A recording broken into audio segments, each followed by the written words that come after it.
بسم اللہ الرحمن الرحیم۔ السلام علیکم ورحمۃ اللہ وبرکاتہ۔ عابد راضی چینل کی طرف سے آج میں آپ کو کامیابی اور حفاظت کا ایک زبردست راز بتاؤں گا۔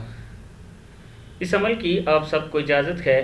آپ نے کرنا کیا ہے کہ ہر نماز کے بعد صرف اتنی سی آیت، یہ جو آیت ہے واللہ یعصمک من الناس، کیا ہے؟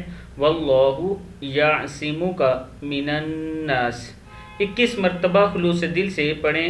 انشاءاللہ اس کا بہت زیادہ آپ کو فائدہ ہوگا۔ اس کی برکت سے اللہ تعالیٰ ہر قدم پر آپ کو کامیابیاں، عزت، شان و شوکت، وقار عطا فرمائیں گے اور ہر شر سے آپ کی حفاظت فرمائیں گے۔ آیت کا حصہ کیا پڑھنا ہے؟ واللہ یعصمک من الناس۔ امید ہے کہ اس ویڈیو پر آپ عمل کریں گے اور اس کو یاد کریں گے، ساتھ اپنے دوستوں کے ساتھ بھی شیئر کریں۔ السلام علیکم ورحمۃ اللہ